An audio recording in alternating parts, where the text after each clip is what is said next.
You are listening to Wilhelm, a film-centric podcast for film lovers of all kinds. So sit back, relax, and enjoy the show.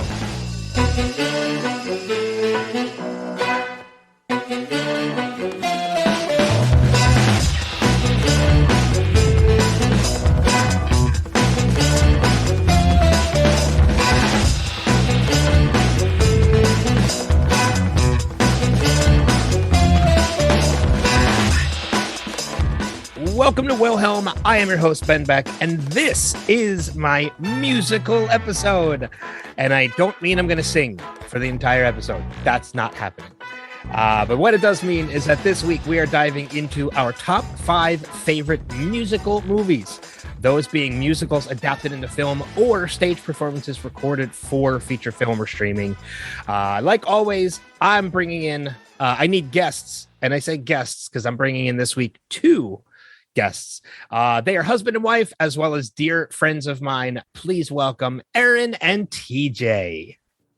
It's a musical, and I do that doing jazz hands and realizing I'm on a podcast. No one can see. And I suggested the topic mainly because I thought it would be amusing to watch everybody's head explode as we try to do a top 5. Yeah, top 5. Yeah, because we were just talking about this before the recording started. Ordinarily, with one guest, we do a top 5.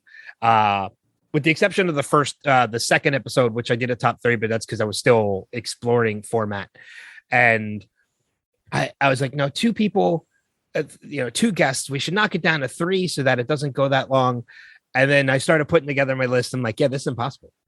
I can't do musicals in top 3. It's just not going to happen. There's too many good ones out there. We can't break that down. Way too many good ones. So, before we get started with the top 5, how's a good way to put this? What is it about musicals that you love? And I'm going to start with TJ on this one. I know between the two of you, your wife is definitely the bigger musical fan, but you're also a fan. So I mean, like, what is it about musicals that you love? It's always about.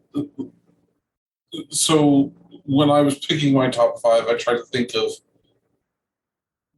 moments that made things that resonated with me. Musicals that touched me in some way, even if it was just I got a good laugh out of it, mm-hmm. And there are definitely some that I'll go back to again and again, just because they make me feel that way again. So for me, it's always been about, the feeling that the music invokes. Yeah. And I agree with you. My top 5 were definitely picked for the same reason. They were musicals, not just that I got major enjoyment out of, but ones that really spoke to me more than anything else. That had a high meaning when I was done watching them or seeing them. Erin, how about you? Like, what is it about musicals that you love? I was really lucky in the fact that I was raised in a very musical household. So I was kind of ingrained into musicals at a very young age. My parents took me to see musicals, like starting at 3. I got to see Richard Harris and Camelot. So I kind of was raised with musicals. Mm-hmm. So musicals just have always been a part of my life and has always been the sense of like comfort and home, and have always been the music that I just go to, especially like if I'm feeling down. And I'm also a very theatrical person, and I kind of gravitated towards them because I sing, and I at a very young age, I was like, I want to do this for the rest of my life. So I went to school for theater and so forth. So I don't know why, but I just, it just always spoke to me. Musicals always spoke to me because it was just this idea of telling a story through song, telling a story through an amazing, a different medium, I guess, just other than the spoken word. Yeah, you are definitely, out of everybody that I know, you are definitely one of the 1 or 2 people I think of. Like, if I have any questions about anything musical, like what actor or actress was in this show? What year did this show premiere? Like, how many years was this show on Broadway? Like, you are one of maybe two people I can think of that I go to for that reason. I can't do third grade math, but those facts will come out of my head for no reason whatsoever. They're more important than math. Exactly. All right, cool. So with that being said, let's dive into and reveal our top five as far as our top five favorite musicals. We're going to jump into that but before I do, this is what happens when you don't edit a podcast and it comes across as natural as possible. Which I don't edit anything out unless I have to. Just to let you know that none of us have revealed, as always, or discussed our choices for one another beforehand as not to influence our choices.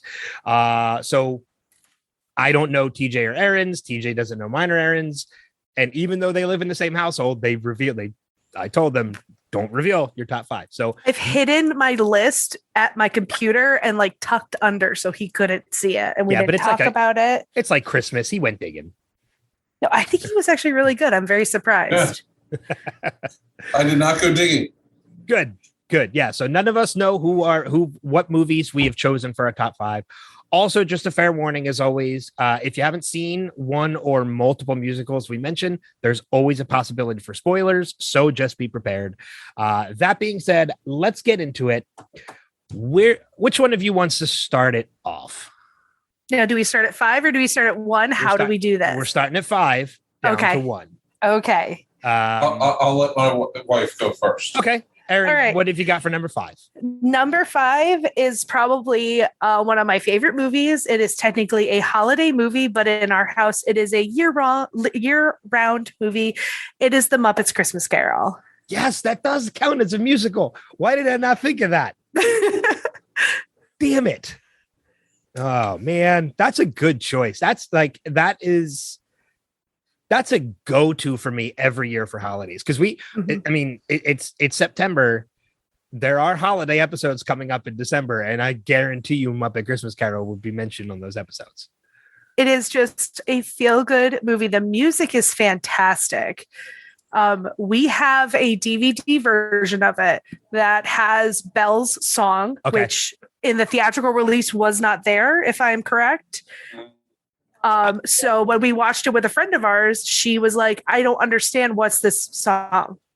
And then we found out, because I hadn't seen the theatrical release, I'd only seen the DVD release, that song was never there. Or am I having, like, I always knew that song was there. And then people had VHS release. Yes, the VHS that was it. The VHS release had that additional song, because I was the same way. I remember hearing that song and knowing that song. Yeah. Every year I watched it, and then later, I think when it got released on DVD, that's when they took it out. Okay. We have a release of the DVD that was evidently like a special release where the song is in there. Okay.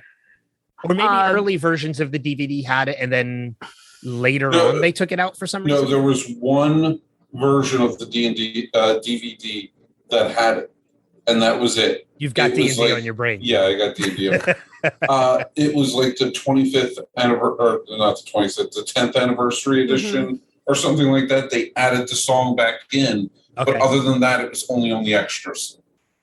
Okay. Yeah, so I've always known it with that song in there. Me too. And it's weird too, because like when you listen to like the overture in the beginning, that gives you kind of like the rundown of all the different musical pieces, the music from that song is in it. But that song is never in the movie. No, and it's a beautiful like 11 o'clock number. You have it's this gorgeous moment, and you get to hear Michael Caine sing, because that's the only time I think of the song. Like, he really doesn't sing much in the rest of the movie. He sings the whole last song.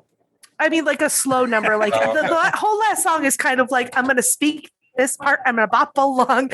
He actually sits and sings this. That whole last song is very much a spoken word song. This last part, he actually like sings it, the Belle song. But I don't know. It's one of my favorite movies to watch. And so much so that I'm working currently on a half sleeve of Muppets, and it has to have Gonzo and Rizzo, but Gonzo and Rizzo from Muppets Christmas Carol. Nice. Yeah, and it's also weird that the song was taken out for the reason, because the name of the song, if I remember, is When Love Is Gone. Mm-hmm. But then there's another song later on in the film that's called The Love We Found. So they were kind of like opposites of each other. And then you take one of them out and it kind of throws the whole thing off. However, throwing the whole thing off does not make it any less of a perfect movie. That's true. Yeah, it doesn't make it any less of an amazing movie, because I still watch it all the time. So that's a good choice. I wish I would have remembered that was a musical and had it in at least my honorable mentions. TJ, number 5 for you. My number 5 is a little bit more recent. I went with Mamma Mia. I've actually never seen it. Oh, everybody should see Mamma Mia, if only to hear Pierce Brosnan sing. Oh God! I mean, it is worse than you think. I know it's the ABBA musical, but I know a lot of the songs from it, obviously, and I think maybe that's the reason why I never committed to watching it, was because I kind of already knew the music from it, knowing ABBA music. For me, it's just a lot of fun. Like, everybody looks like they are having a blast on the movie. Like, they know it's crap and they don't care. They're just here to sing, have some fun, and be on a beautiful goddamn island. Where does the movie take place? In this beautiful Greek island. Greece. Okay. Yeah. Oh, it's gorgeous. But you can't even see Greece from the island. Okay. But they're all on this island that just looks like, well, I want to go there now. I'll have to check it out. I mean, I enjoy the music, and it's got an amazing cast. It's very fun. You know, Meryl Streep is actually a very good singer. Christine Baranski's in it. Colin Firth, Stellan Skarsgård. You know, it's a really fun. Lose your mind for a little while. Don't think about anything kind of movie. All right. Fair enough. Yeah, that's one of maybe 3 musical movies that people might be surprised if I tell them I've never seen. I'm not going to mention the other 2 just in case they come up in top 5 lists. If they come up, I will tell you. And if they don't, I will tell you by the end what the other 2 are. Or what the other 2 remaining are. For my number 5, I went back to one of the first musicals I remember seeing, as far as movie musicals. It might actually be one of the first musicals I remember seeing, because I was maybe 7 when this movie came out. I went with Little Shop of Horrors. Oh, so good. I forgot that was a movie. Right? Mm-hmm. It's got a stellar cast, you know, in Rick Moranis and what's her name? It's Ellen Green. Yes. No. Yeah. Is Ellen Green? Yeah. Ellen Green. You know, Steve Martin, Bill Murray, Levi Stubbs as the voice and, you know, of Audrey. Like, this is one of the first movies I remember watching as a kid. And like, I'm not saying like I was 7 when the movie came out and I didn't see it until I was 10. Like, the movie, I was 7 when the movie came out and I was 7 when I saw this movie. So like, this is going back as far as I can. And it's always been, I know I'm in my 40s now, so I could never play the part of Seymour, but it never fails at any time I'm listening to like a playlist of show tunes and a Seymour Krelborn song comes on, I belt that shit as you could much totally as I still can. play Seymour. I think maybe. You know, the ending of the movie is different than the ending of the actual musical, right? I have seen. So the movie ending is a happy ending. The musical ending is not. 12-year-old Erin was not ready for that when Mom and Dad took her to see the musical when it toured and everyone died. Yeah.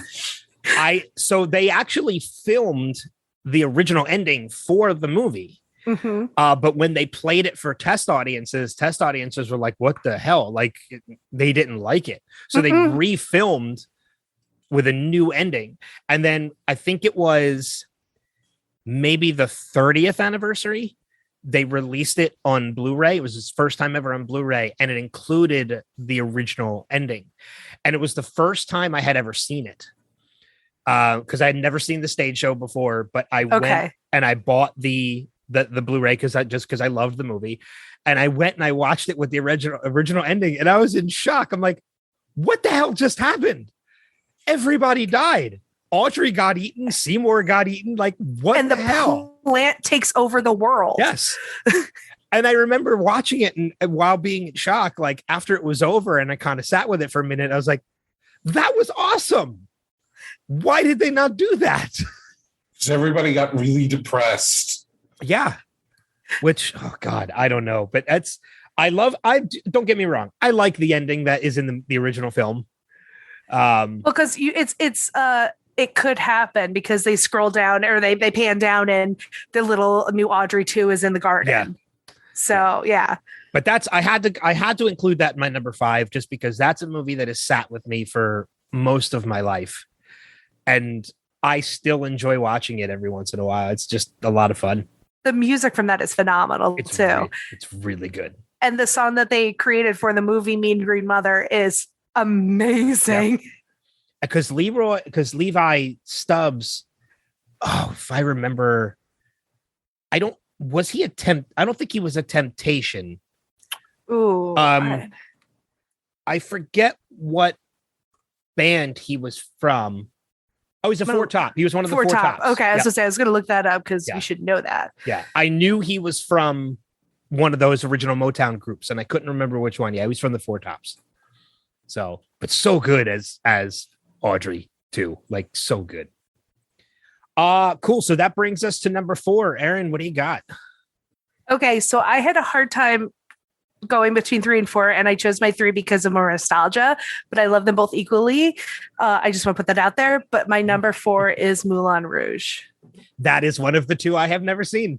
Oh, really? Yep. Oh, Ewan McGregor is just like. And that is that is the one point everybody usually makes when I tell them I've never seen Moulin Rouge is it's usually, well, Ewan McGregor is spectacular.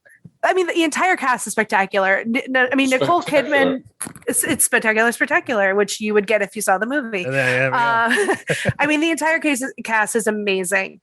I mean, Baz Luhrmann has this ridiculous way of presenting a story. And this was during his, I'm going to present, he did the Romeo and Juliet. He did, oh God, it was pretty much, he was like, I'm going to do a story using dance, using words, and using music. And this was the one he did using music. And he has this just phenomenal way of presenting a story using music. And it's based on, it's very like thematical, and they just have this wonderful soundtrack because it's all modern music cut together. Ewan McGregor has an amazing voice, which you would never know. And then all of a sudden he sings your song and you're like, hello. I have watched the video of that. Okay. And it is spectacular. Like, I will admit that it is really, really great. To quote the movie, he has got a huge talent. I mean, it's a wonderful story, and it's beautiful, and it's definitely something I will rewatch a lot. It's on my list. So ever since I started this podcast, I created a playlist of movies that come up, because one of the reasons why I created this podcast was not just to talk about movies, but to be introduced to new movies I've never seen, and have other people introduced to movies they've never seen before too. So I created a playlist that I keep adding movies to, and it just keeps getting longer and longer and longer. But Moulin Rouge and the other movie that I'm withholding the title of right now are already in that playlist, because I know they're going to come up, as they just did, as one of them just did, because I know they're movies I need to watch. So I'm going to bump it up on my list, because I know I want to see it, and I know I'm probably going to love it. It's one of those movies, Ben. It's like, if it's a late night and you have nothing to do, get a glass of wine, get a thing of ice cream, because it's a sad one. And I mean, they're going to tell you right off the bat, it's a sad movie. Like, it's there. They don't hide it at all. And it's a good one. Okay. Fair enough. TJ, number 4 on your list. My number 4 is not going to take us very long to talk about because it's the Muppet Christmas Carol. All right. Fair enough. Yeah, it's and now that both of you have it in your top 5, I'm even more disappointed in myself that I didn't even think to add it anywhere, either in my top 5 or on my honorable mentions. Ben, I knew he would have it. I knew he would have it because we share a brain. Yeah. Ben, if it makes you feel any better, I'm disappointed in you too. That's fine. That's fine.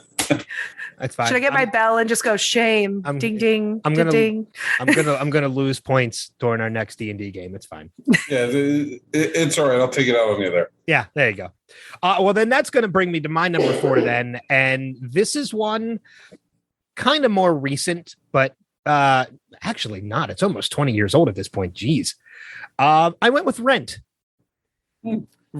Rent. Ooh. Yeah, Rent is just one of those ones. Like, this is another show that when I am, if I'm singing those show tunes, man, I'm belting out. And I don't think there's a week that goes by that I'm not belting out songs from Rent. Question. Yes. Did you choose Rent, the filmed version of the very last performance of Rent, or Rent the movie? Rent the movie. Okay. Although they're both amazing. Yes, they are. They're both amazing. And a majority of the same people. Oh no. The stage show is a completely different cast. Mm-hmm. The stage show includes Angelica, I believe Angelica from Hamilton as Maureen. Yeah, I think you're right. I thought you were going to ask me which character do I usually belt out, the way I admitted that I usually do Seymour for Little Shop of Horrors. Now I would like to know, which character do you usually belt out? Well, which character do you think I would sing? Oh, you're a guess? Mark. You're totally a Mark. I'm absolutely Mark. Yep. Yes. Yeah, I'm absolutely Mark Cohen anytime I'm singing that song, especially like when it comes to like La Vie Boheme. Like, oh, yeah. I love singing La Vie Boheme. I love Tango Maureen. Like, I love, like, Tango Maureen is one, as long as my voice is holding up, you might hear me do karaoke sometime soon. I will totally be your Joanne. I love that song. Yep. But it's a movie that, like, I don't watch too, like, there's some musicals you can watch over and over and over again and still enjoy every time. But Rent is one of those ones that, like, I try not to overwatch because I want to feel the emotion from it every time I watch it. Like, I just watched it I just watched it earlier this year for the first time in maybe 5 years and bawled my eyes out watching that movie because I forgot how amazing it is. I do the same thing with that show. I had stayed away. I was a Rent head because that came out 1995 and it was like right at that time. I was going into high school. So like the show really spoke to me. It was this whole new feeling of musical theater. And so I had like oversaturated myself with Rent. That when the movie came out, I watched it. So I do the same thing. I try to stay away from it and not try to oversaturate myself with it again. And then I watched it when they did the live version on Fox and cried like a baby. Never saw the live version on Fox. Never saw that version. It was actually a pretty good version. Unfortunately, they had to not do it live because the guy who played Roger broke his ankle. I remember. Yep. So you were seeing the dress rehearsal that was taped, but still that show speaks to you on some levels. And there are some themes, while things have gotten a little bit better with some of the things that people go through, there are still stuff that really speak to you on a level that are still very heartbreaking today because, people are still going through that kind of stuff. So I totally understand like it hitting you at, after watching it for not watching it for a while and then seeing it again. I sing Mark, although I wish I could sing Collins. Oh God, I'll cover you is just Jesse L. Martin is just too freaking amazing. So, Tej, you're talking way too much, man. So you guys, funny enough, Ben, the 2 musicals you've picked so far are ones that I don't have a strong connection to. That's fine. Yeah, for me, Rent, and this is going to be horrible, absolutely horrible. Like, the entire problem could have been solved if they just paid the guy the rent. Oh God. TJ. Oh God. Like, I don't want you freeloaders living in my place anymore for nothing. That's not the point of. Okay, we're gonna talk offline because I'm gonna beat you later. I love you. All right. Let's move on. No, I mean it's totally fine if like that's the beauty of doing this is like everybody's going to have a different opinion. Nobody's top 5 is going to be exactly identical. Oh, and absolutely. The other difference is I didn't see Rent until I was in my 30s. Okay. And the first time I saw Rent, I saw a very bad stage production at a community theater that Erin took me to. And listeners can't see it, but she is covering her mouth, gasping right now because she knows. So exactly for me, it was. I guess this is okay.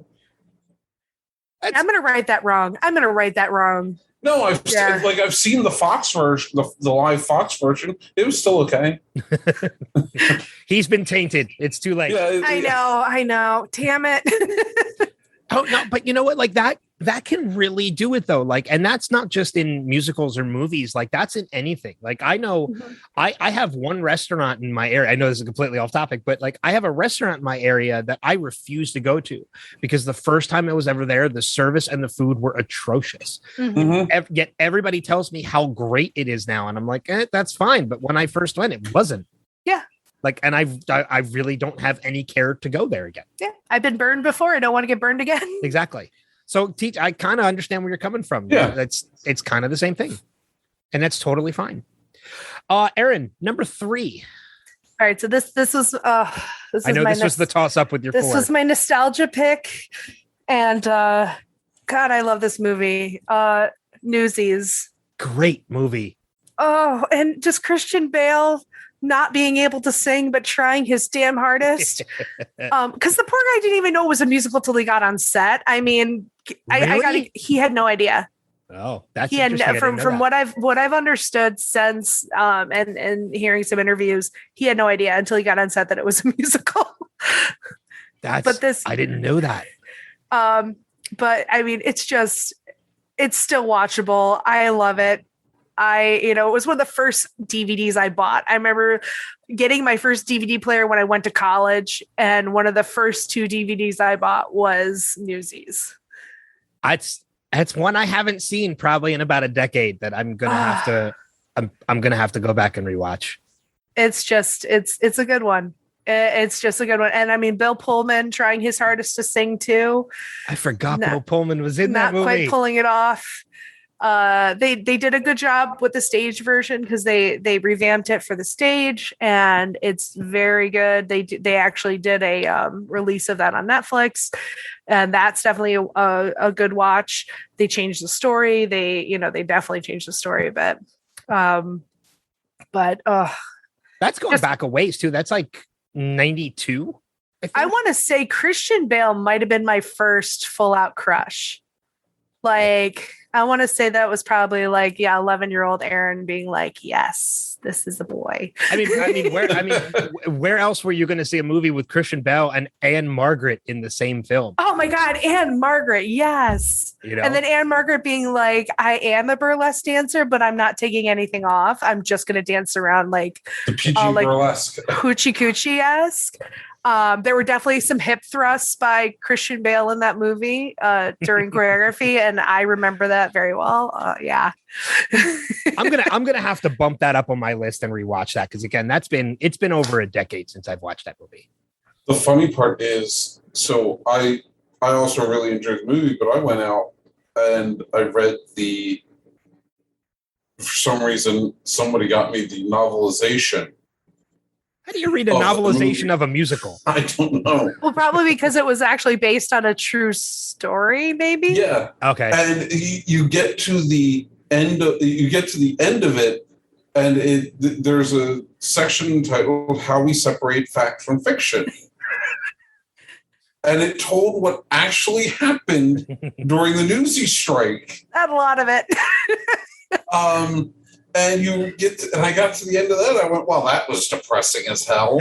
Yeah. Wait, you mean that during the actual Newsy strike, they never broke into song and dance numbers in the middle Dude, of the street? the Seize the Day was in like 7-part harmony in reality. So. No. That's like the least of it. The strike ended because the two leaders crossed the line and made a deal. Yeah. Well, it would have made for a crappier musical if they went that route. All I have to say is never fear, Brooklyn is here. Yeah. I'm gonna have to bump that one up. That's gonna have to get moved. TJ, number 3.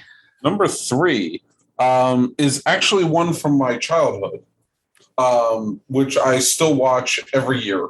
Okay. And it's 1776. Never seen it. Oh, you should. What's the Mr. Feeney from Boy Meets World? Okay. Yeah, is John Adams. Interesting. Does he sing? Yeah. Okay. He played it originally on Broadway. Oh, I'm gonna have to check this one out. It is. I have it. I can give it to you. Okay. This is our 4th of July viewing every single year. Yeah. As we watch this. It's funny too because I know Hamilton is mine now. Like it's weird how like those patriotic musicals become patriotic viewing for 4th of July. And it is just because when you look at it and you're like, oh, this is still going to like we're still fighting about the same things they were fighting about. William Daniels is his name. Yeah. Okay.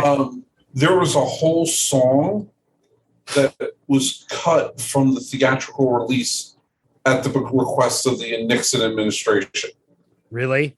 Yeah. Mm-hmm. It was called To the Right. As in like conservative? Yeah. Because they talked about being a cool conservative man. To the right, forever to the right. Oh, yeah. But they were all against... They were all against separating from England. So that's why they took them out of the. That's why they took the Nixon administration wanted to take. But they had already filmed it. So there's when you watched the original cut, there's just a guy leaves scene. Suddenly, everybody else is leaving. And when they re-released it, they put it back in. Okay. I'll have to keep my eyes peeled for when I'm watching the movie. Yeah. And I see that happen. So that's what it's getting added to my list. I'm actually writing it down right now because again, like I'm keeping a list and there's every episode of this podcast. There's always at least 1 or 2 movies that gets added to that list. There is a very young Blythe Danner in this movie too, as Martha Jefferson. Okay. It's getting added to the list. So for my number 3, it's my turn, right? Yeah. Yes. So it's harder to keep track with 3 people instead of 2. For my number 3, I went with another musical from 2005. I went with it's still one of my favorites, and Erin, I love you, but I hate you for this one. I went with The Producers. And I hate you for this one because I know you saw Broderick and Lane on Broadway, and I didn't. You didn't? No, no, it's Spam-A-Lot. I saw Spam-A-Lot with the original cast. Okay, so we're fine. Yes, so we're okay. Somebody I know has seen Broderick and Lane on Broadway for The Producers, and now I can't. It was It was one of the toughest tickets to get. That was when it started. Like that was one of the first tickets that was like people were just paying thousands upon thousands of dollars. That's when that really started. Okay. Yeah. And this is like, I remember not being too familiar with the musical. I know the movie existed first and then the stage show was developed for Broadway, won a bunch of Tony Awards. And then the movie version was filmed and Mel Brooks has been behind all 3. Yes. So being a massive Mel Brooks fan, I was like, well, I have to check this out and see what it's all about. And I remember absolutely adoring the movie and never having seen the original movie or the stage show.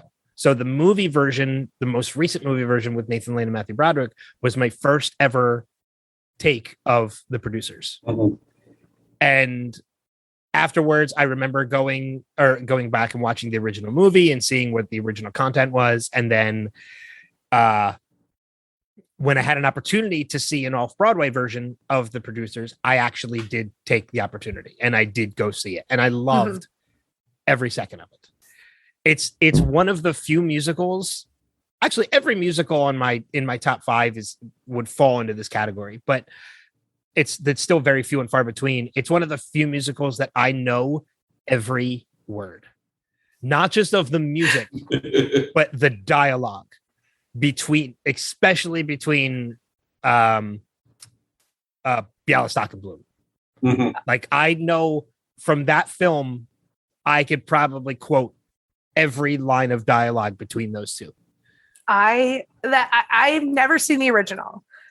I was very lucky to see it on Broadway with Brad Oscar, like just after both Nathan Lane and Matthew Broderick had left.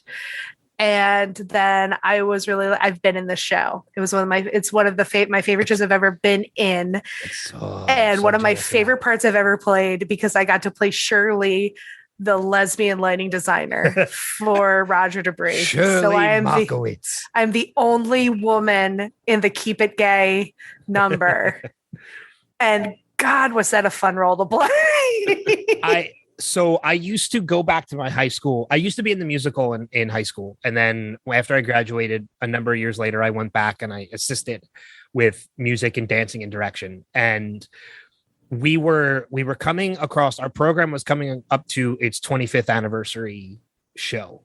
Mm-hmm. And we were like, well, we should do something special. Like, we should bring alumni back to do an anniversary show.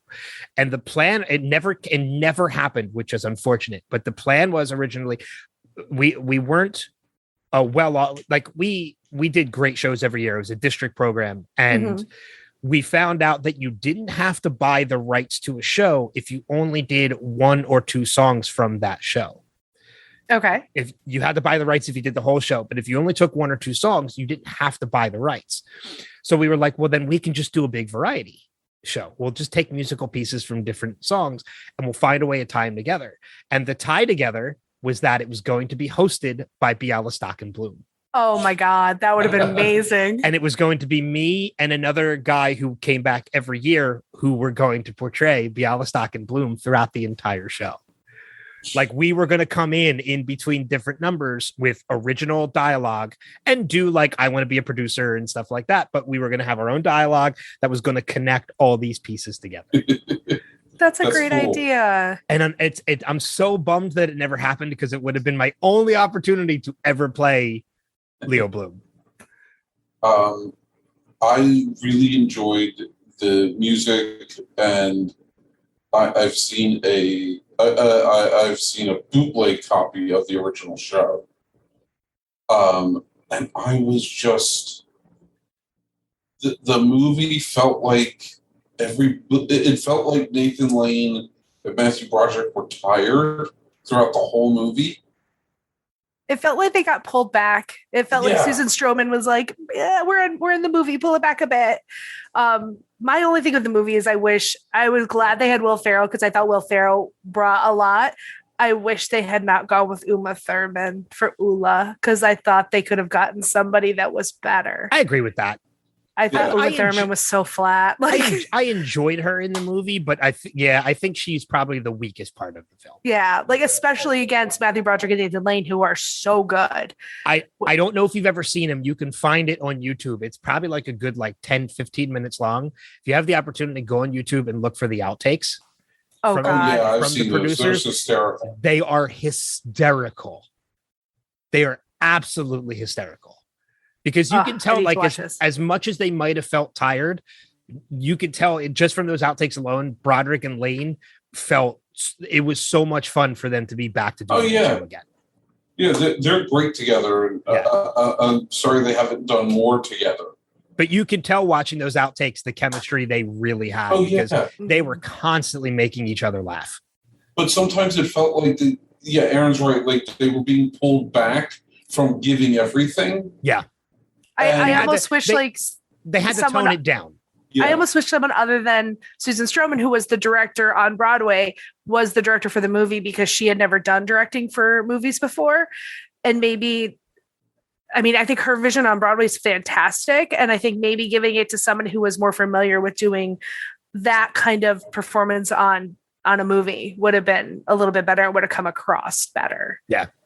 Yeah. But that had to be number 3 for me. And it was tough just putting that at number 3. Oh, I'm sure. It could have gone higher. Could have gone higher in the list. But when you hear my number 2 and number 1, you'll understand why producers don't. I'm pretty sure I can guess your number 1. I already know. We all know your number 1. Know my number 1 already, but listeners don't know. So we'll get to that. What's funny for me, it was my top 4 went bang, bang, bang, bang. And my 5th one eventually came down to this one made me laugh more than anything. Mm-hmm. Like, I've got a list of honorable mentions, and any one of them could have been my number 5. Oh, yeah, that's how I am too. Like my number 5. No, my number 5 deserved to be my number 5, and it deserved to be in there. But that brings us down to our top 2. Erin, what do you got for number 2? This 1 and 2 are hard. Yeah. This was really hard for me. I really tried to keep it true to like movie musicals. I wanted to keep musicals made for TV, or musicals that were filmed like Broadway style musicals filmed out of this. So I stuck with that. But my number 2 is another Jim Henson movie. It is Labyrinth. Oh, so... And you have to say it's a musical because you have, even though it has one musical number in the middle, Dance Magic is performed and sung by David Bowie. But I mean, you also have the second musical number at the end. There's 2 or 3 musical numbers in it. That's actually sung by him in performance. It's not like a soundtrack. Yeah, I mean, so I guess it would qualify as a musical. It's not one that would immediately come to my mind as a musical. Because there's really only those 2 numbers. There's really only 2 numbers in it. Yeah. But it's still technically a musical. Yeah, I guess it counts. So, and it's David Bowie. It's David Bowie in a not codpiece. Oh, God, in a codpiece. Is it a codpiece? Like, I've heard the debates, like, is it a codpiece? Is it not a codpiece? It's evidently a satchel of, like, potpourri that he shoved down his pants as a joke at first, because the guy who was doing the juggling, the glass ball juggling, had to be kind of up and under him while he was doing that to make it look like it was him. Okay. And because he did not want his crotch area to be stinky, he did that, and it became a joke, and then it just started becoming part of the costume. All right. That is the story I heard. I'm going to take it as gospel. I want to believe that it's his crotch is stuffed with potpourri. That's brilliant to me. And it's something like, when you realize what you know of Bowie, it's something you would totally do. Right? Like, I don't want my junk to stink. Yeah. When you have somebody that's like so close in your personal region there. Yeah. I'd spray a little spritz down there too if I had some guy's head between my legs. I mean, especially when you think of for performance. Well, wait, yeah. Hold on, that still sounds dirty. Yeah, that does. Well, because you have to think you're in this really hot, heavy costume under really hot lights for hours upon hours of time. Yeah. You know, you're going to get gamey smelling. Wow. We went from 2 musical numbers to a stuffed codpiece. I mean, it doesn't take us long. No. I mean, I feel like he was being very nice and like thinking very, very nice about, working with other people. But okay. So 2 musical numbers. So Dance Magic Dance is probably one of the most iconic numbers. Mm-hmm. Oh, I mean, from that time period. I still sing that song. It's in my playlist. It's in my playlist when I'm out driving along. And I have no shame if I have the windows down and Dance Magic comes on. Oh God, it's just brilliant. And then the last song, he's singing to Sarah as she's going through like the Escher type labyrinth where she's looking for Toby. Mm-hmm. I actually have one of the lyrics tattooed on my body, that I move the stars for no one. Like it's just that. And I have a Jareth tattooed on my leg. Like that movie made such I don't know, like that had such an impact to me as a child. And it probably should have terrified me as a child. I think it should have terrified a lot of people. I think when it came out in 86, 87, I was maybe like 5 or 6. Sounds about right. Yeah. That thing was on TV all the time. We had the VHS of it and I watched it all the time, and I probably should have been terrified, and I loved it. Don't you never go that way. Oh, you know what? There's a third number. That's what I said. I think there's 2 or 3 numbers. There's a third number. It's the Fire Swamp Gang. Yes. Those things from hell. Those are the things that terrified me. She'd have gone that way. She'd have gone straight to that castle. It's a great movie. I love it. That's a good choice. I mean, again, it wouldn't be a movie that come to my mind as musical, but it does. It's got 3 musical numbers, so it does qualify. Yeah. So good choice. TJ, number 2. I went with Willy Wonka and the Chocolate Factory. That is one of my honorable mentions. Yeah. Oh, so good. If for nothing else, Gene Wilder. You know, Oh, Pure Imagination fantastic. is, in my opinion, one of the best musical numbers I've ever heard. I'm not, I'm not downplaying that at all. Yeah, no, it is a fantastic musical number, and the scenery alone in that number, it could speak volumes to the imagination that just the whole movie had. And then you find out little things about like his acting, like he took. Everybody knows about the fall, The cane tumble, yeah. Nobody told the kids. But also, when he's singing Pure Imagination at the end, he drinks out of that teacup. And bites the teacup. And bites it. He wasn't supposed to do that. That's amazing.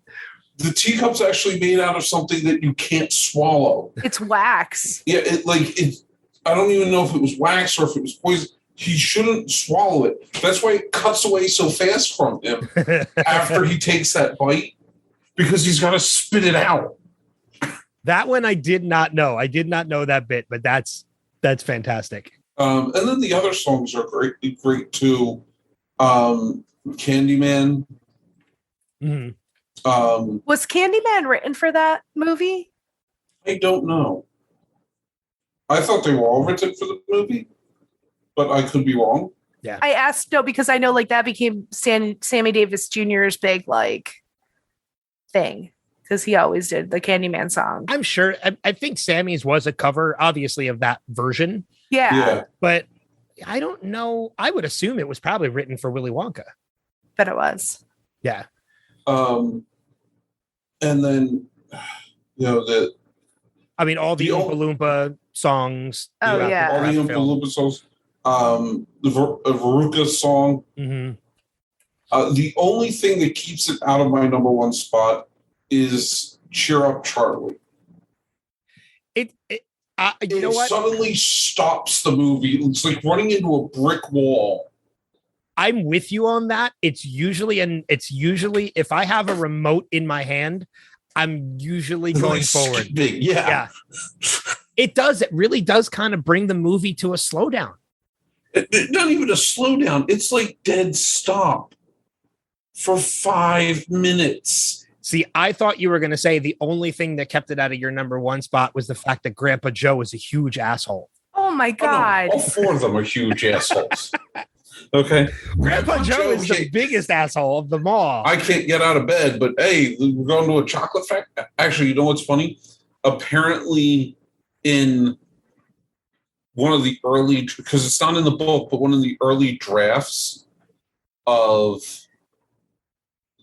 Charlie and the Chocolate Factory, Grandpa Joe was supposed to have worked at the Wonka factory. Yeah. And then it closed and he lost his job, and that's when he went to bed and never got out. Well, I think in the book it's not Grandpa Joe, it's actually Charlie's father. Oh, it's Charlie's father. Yes. It's Charlie's father that worked at the factory. There's something I forgot. Charlie had a father in the book. Yes, and he doesn't have a father. But that's what I mean. Like, not to go off on a tangent, but Grandpa Joe is a huge asshole. Like, your family is starving. You're having cabbage soup every night. And but you can't get out of bed to work. But Charlie wins a factory tour and you're like suddenly dancing. And I mean, let's also talk about the tobacco money that he puts away so Charlie can. You're getting tobacco money, but come on, dude. He tries to give it up, and everybody's like, "No, it's only one pipe a day." Oh, screw you. Yeah, it's cabbage soup. Take the fucking money. Don't get me wrong. I think "I've Got a Golden Ticket" is a great song, and I will sing it every time it comes on. But it's sung by an asshole. Yeah, Grandpa Joe is a jackass. He's an asshole. Yes. So, but I'm glad that came up because that's fun. Wait, can we also talk about too? He's the one that talks Charlie into drinking the fizzy lifting drinks and floating up to the ceiling. Yeah, like I said, huge asshole. Asshole, sir. Major asshole. Also, I would also like to point out Willy Wonka's not much better. Oh no, Wonka's a horrible person. Because the reason he wants a kid is so that the kid will continue to do exactly what Wonka did. Well, so, I mean, like, I know Willy Wonka and the Chocolate Factory is a huge movie. Put aside musical. Like, it's a huge movie for kids because it was a part of many people who are within the same age. It was part of our childhood. And then when Charlie and the Chocolate Factory came out, which was not a musical version, with Johnny Depp, there were a lot of criticisms about that movie, which I don't think is nearly as bad as people make it out to be.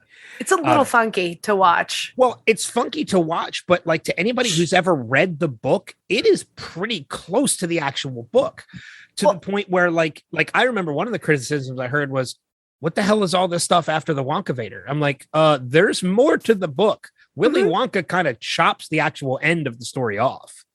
Yeah, and he's like, they all lived happily ever after. Yeah, which they do in the book, but there's so much more to the story. Like in the book, originally, Charlie tells him no. That's right. Like when Wonka makes him the offer to take over the factory, Charlie tells him no. Because Wonka doesn't want anybody but Charlie to come to the factory. Yeah, that's right. He won't allow his family to come with him. It's a dark book. But I mean, and remember, Roald Dahl saw the original movie, was like, this is too dark. He didn't like that movie. He thought it was too dark. Well, that tunnel scene is pretty. Oh, God. That tunnel scene is the reason why anybody who's familiar with Chocolate World at Hershey. Yeah. That scene is the reason why people hate riding with through Chocolate World with me. Because I will sing that song through when we're going through Chocolate World. Oh, now I know what I'm doing the next time we go to Chocolate World. I'm actually going to Hershey with a big group in October, and I will do it again. Yep. I have to traumatize some of your friends. Yep. It's fun. Would you like a top hat to wear, sir? Oh, I should bring one with me and just like have it like put aside. Like, why are you carrying a top hat? Oh, you'll see. No reason. Actually, some of the people I go on that trip with actually listen to this podcast, so they're aware now. Be prepared. So my number 2, I'm going really far back for this one, like well before my time. The first episode of Wilhelm I ever did was films we felt were the most essential, like must-watch movies.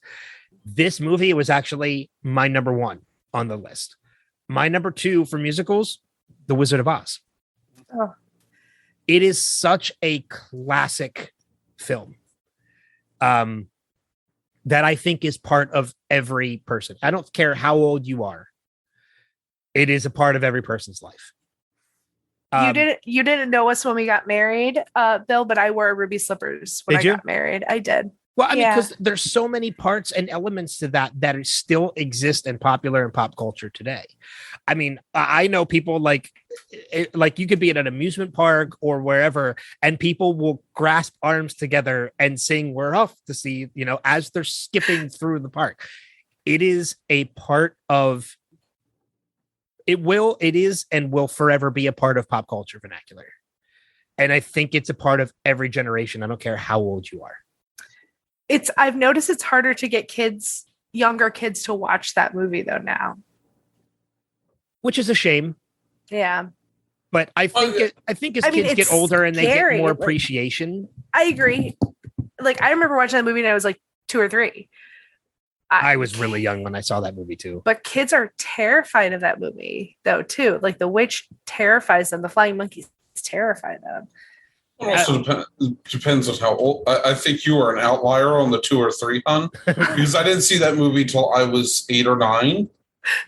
Yeah, I think I was maybe like 6 or 7 the first time I ever saw the Wizard of Oz. I still watched Gremlins when it first came out, so I don't know. Maybe my parents should have probably been a little bit better about what I was watching. I will say, as much love as I have, and that might surprise people because I don't usually talk about the Wizard of Oz. Mm-hmm. But I love that movie. Like, it is a favorite of mine.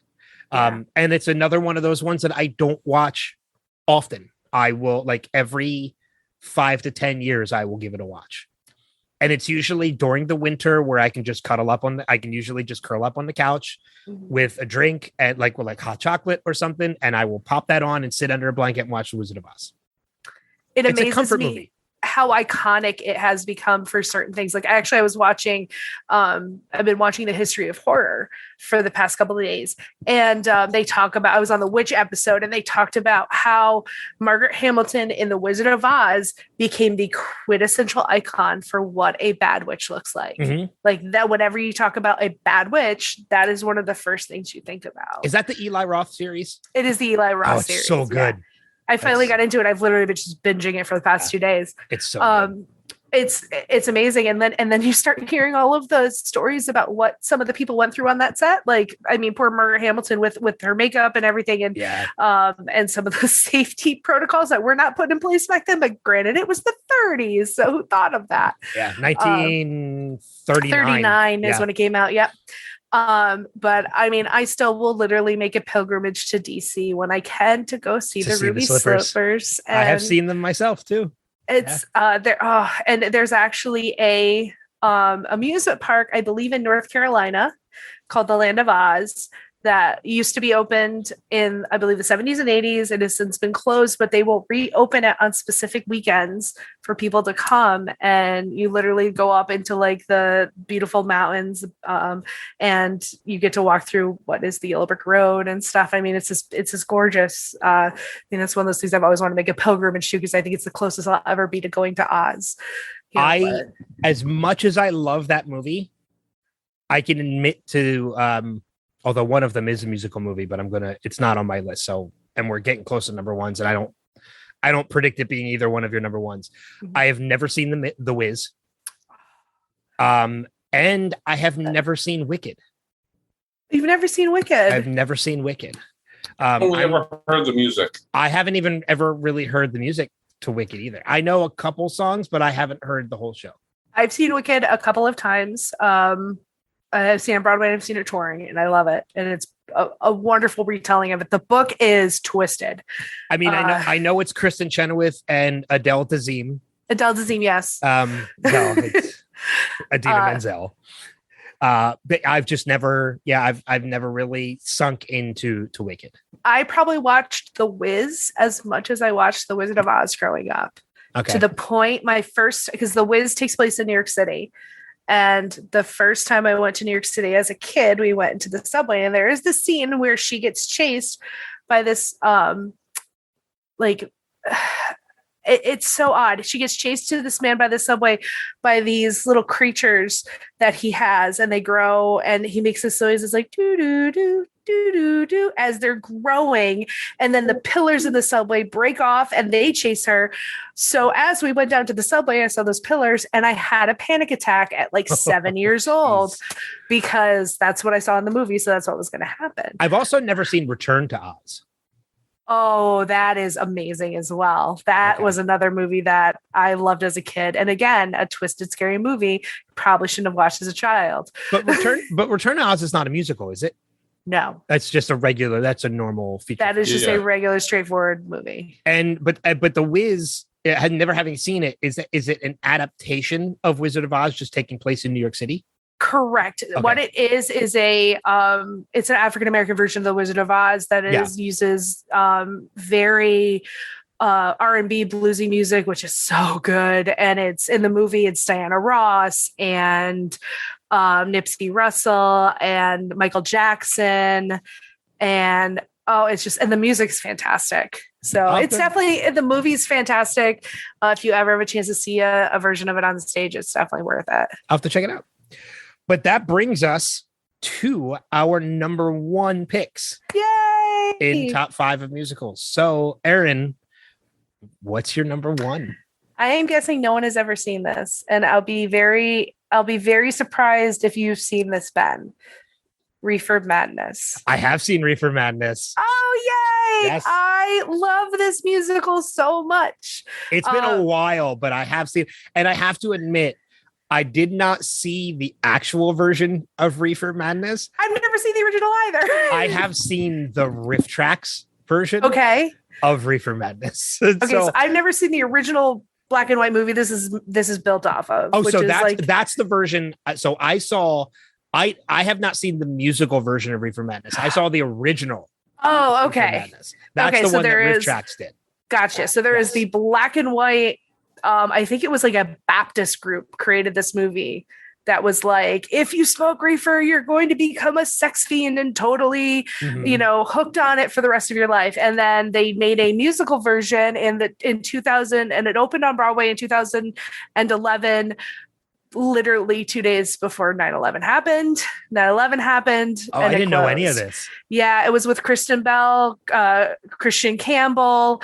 I'm trying to remember the rest of the cast. Those are the two biggies, though. This is prior to Kristen Bell becoming a big star. So it literally opened on Broadway a couple days before 9/11 happened. 9/11 happened and then closed because the only thing that really stayed open after 9/11 happened was the producers. Anything that was bigger that had been long running. So then Showtime, a couple of years after that, did the movie musical version of it with Alan Cummings. They brought Kristen Bell back. They brought Christian Campbell back, which is Nev Campbell's brother. Alan Cumming, who was freaking amazing. Who else was in it? I love Kristen Bell. I'm going to have to look for this. Kristen Bell is a doll face. So what it pretty much is this guy named Jimmy, who is this like 1950s, I'm a cool kid, like gee willikers. And he wants to take dancing lessons. So he runs into this guy at the Five and Dime, and the Five and Dime guy goes, hey, I'll give you dancing lessons. Why don't you come over to my house? And he goes over to his house and he takes a puff of weed, and now he's a reefer guy and goes into it's hilarious. And so now his girlfriend's name, who is Mary Lane, is Kristen Bell, and she comes over and she takes her one hit of reefer, and now she is a sex crazed S&M girl because that's what reefer does to you. Yeah. It's worth it. Alan Cumming plays pretty much what the storyline is this guy comes into your town played by Alan Cummings. He is giving this talk to all the parents saying, this is what's happening. These kids are getting hooked on reefer, and it's worse than heroin. It's worse than cocaine, all this stuff. And it's doesn't he represent the cigarette companies too? He's not there representing the government. He's there representing like private industry. No, and that's no. Oh, okay. I thought he was. It's been a while since I've seen it, but I don't remember that part. But it's really interesting. It's very tongue in cheek. And it's very much kind of like going to tell them the truth and yay government. And it's really hilarious. I love it so much that they did a 20th. Oh God, it must have been at this point. It was a 15-year anniversary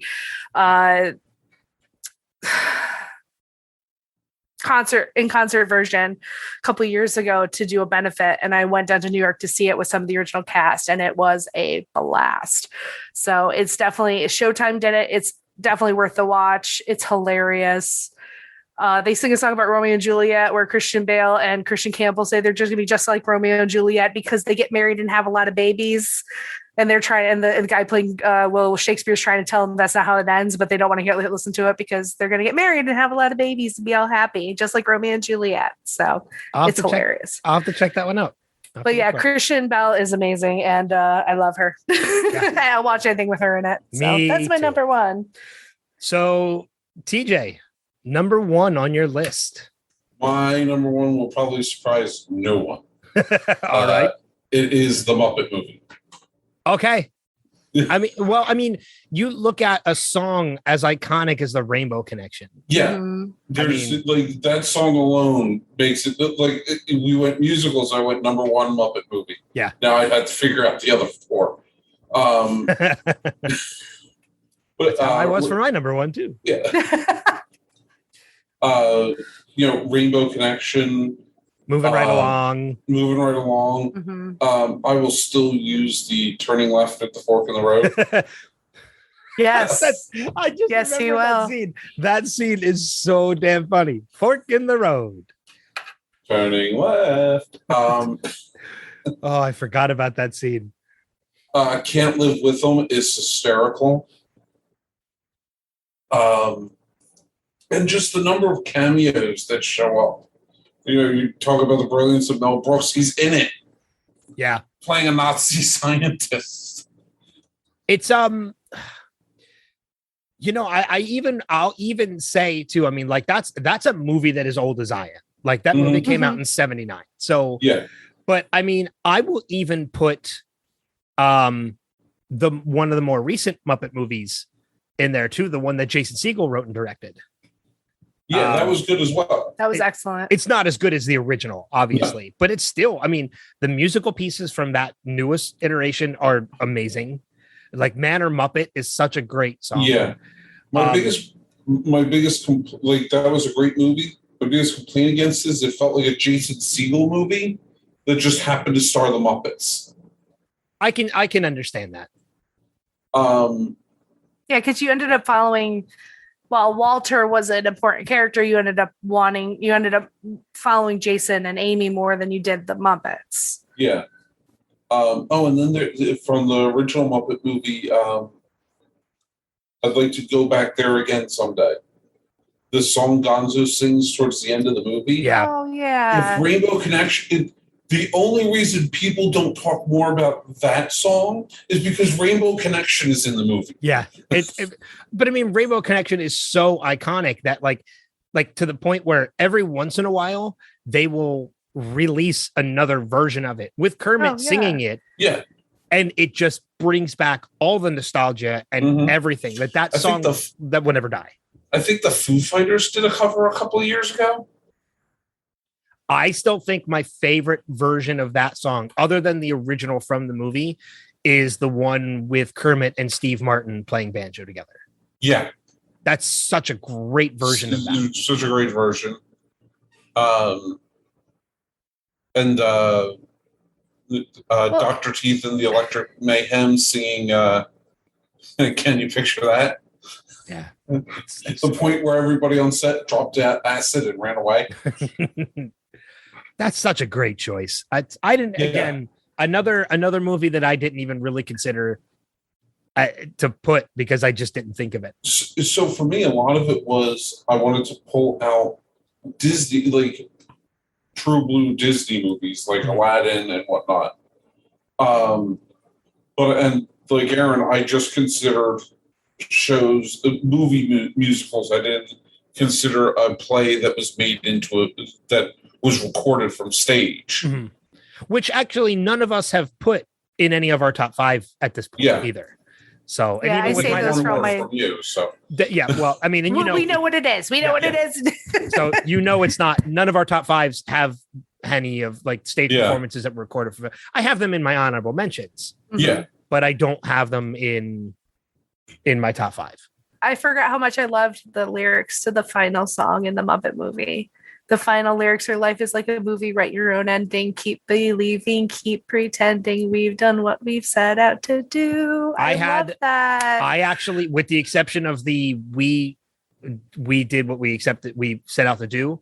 Life is like a movie, I actually had that quote on my desk when I worked a desk job. That's awesome. Because I love that quote. I love that lyric. That's such a great, and I always I do always remember that, like, because they're panning back and you just see all the Muppets there, and that's such a great movie. God, now I want to watch the Muppet movie again. We're just never going to sleep tonight. We're just going to start watching movies because I haven't seen it in a long time. I will say I am actually surprised at Erin's choice for number 1. Oh, for Reefer Madness? Yeah. Okay. I love because that. I would have, if you put money on it, my money would have been on the Wizard of Oz. As much as I love The Wizard of Oz, it is in my honorable mentions. Yeah. But I tend to pick musicals that I do love to sing, and that's one of my musicals I like to sing. Yeah. I guess that leads me to my number one, which you guys both know what it is already. What? Hey, Ben, what's your number one, Hugh Jackman? Yeah, exactly. My number one is The Greatest Showman. Yeah. It is. She blew out her mic. Yeah. It's a movie that I don't think I was ever able to say a movie changed my life until I watched The Greatest Showman. And that is really the dead serious truth. It is a movie that I remember.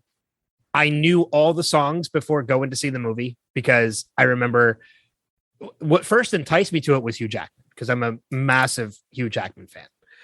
And I remember when the music came out, the soundtrack was released about 2 or 3 weeks before the movie came out. And I was like, well, I'll check out the music because I saw the trailer and I was like, I want to see this movie. I knew every lyric to every song before I even set foot in the theaters to see the movie. I never do that. But I was like, okay, I love the music, but now I need to see how it feels with the rest of the movie. And thank goodness, not that I would have been ashamed of it, but I was thankful that I was sitting in a row by myself where nobody was around me because I was a mess by the end of that movie. I was in tears, not just because of the events that happen in the movie, but because of how that movie made me feel by the end of that movie. Like what that movie made me realize. Like that movie is the reason why most people won't know what this is, but that movie is the reason why Phenomicon is a thing. Yeah. It made me realize like I love to entertain people, whether it's just with a group of friends or through podcasting, whatever. A lot of that stems from my love from Robin Williams because Robin Williams was a huge influence in my life. But when that movie came out and when The Greatest Showman came out, like it made me realize like, yeah, like this is really like, it doesn't matter how it happens. Like, this is what I want to do. I want to put on a show.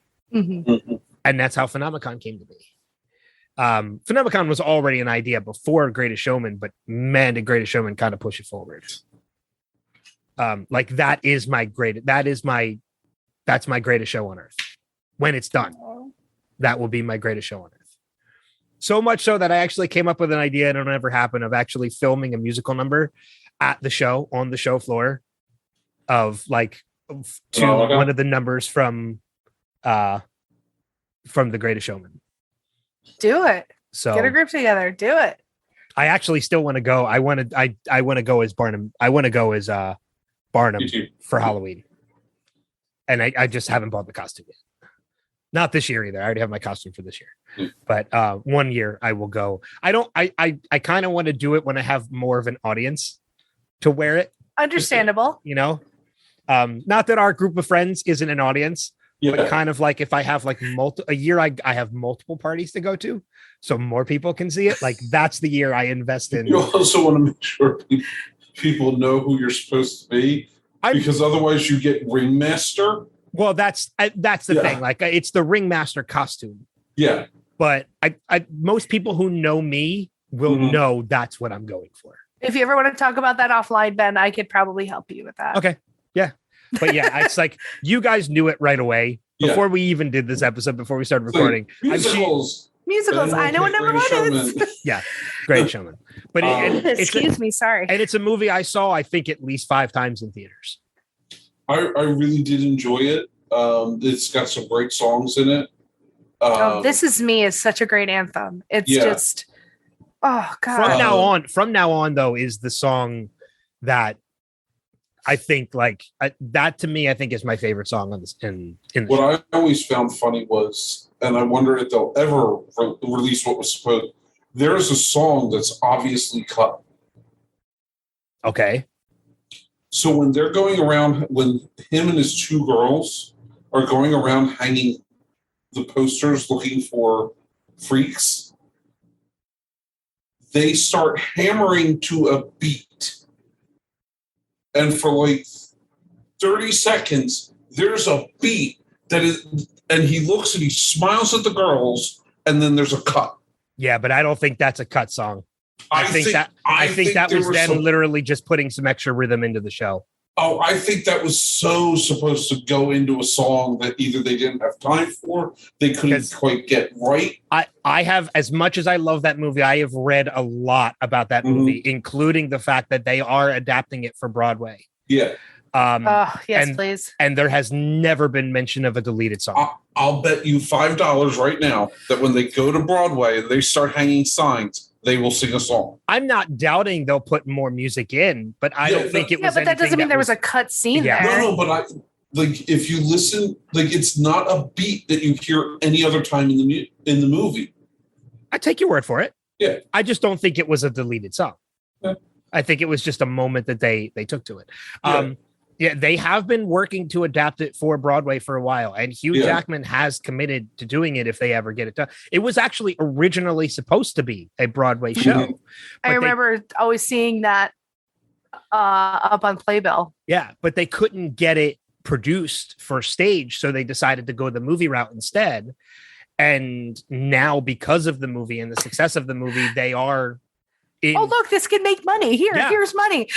Exactly. I mean, and I think a lot of the cast has even said like they would come back and do the show. But Hugh's going to be doing his Music Man run. Yeah. So it's going to be a little ways. Well, whenever that starts with the way the country is right now. Well, so it's probably going to be a good 5 or 6 years before we ever see it on stage. If we do. The funny part with it not being able to get money to go onto Broadway just amuses the hell out of me because they got Spider-Man on Broadway. What did they think was going to happen with this? I know. I mean, well, the difference is you had Bono and The Edge put up their own money for it. So you had two of the richest. Hugh Jackman going, "Hey, I'll be in this." Yeah, but Hugh Jackman, as much as successful as he is no Bono. But that's the thing. Yeah, you had two people already putting their own money into it. That's true. And writing the music for it and stuff. So this was Hugh Jackman has had an incredible career, but Bono is literally like could wipe his ass with $1,000 bill rich.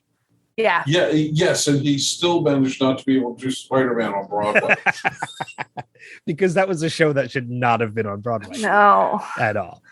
But that I love that top 5 from each of us. But we have some honorable mentions. I have so many now. That's fine. I have, if I look at my list, I have 1, 2, 3, 4, 5, 6, 7, 8, 9, 10. I have 11 on my list right now. But these don't take long. These are ones that we literally just go through. I have 13. Relatively. We've already talked about a couple though. Yeah. So why don't you throw one at us? What's one of your honorable mentions? Okay. One of my honorable mentions. Well, I'm gonna kind of combine them. Okay. So one of my honorable mentions is Babes in Toyland, but also March of the Wooden Soldiers. So Babes in Toyland with Annette Funicello so there's two. There's Annette Funicello, Babes in Toyland, which was the Disney one with Story Bulger, but there's also a Babes in Toyland with Keanu Reeves. Yes, there is. I knew it. I knew you were going to bring it up. When you said Babes in Toyland, I was like, please mention Keanu. Please mention Keanu. And Keanu Reeves singing is so bad, but it's so good. I still know the music from it. It literally is like a train wreck. Like you can't help but watch it as it unfolds in front of your eyes. But I agree with you. I love it so much.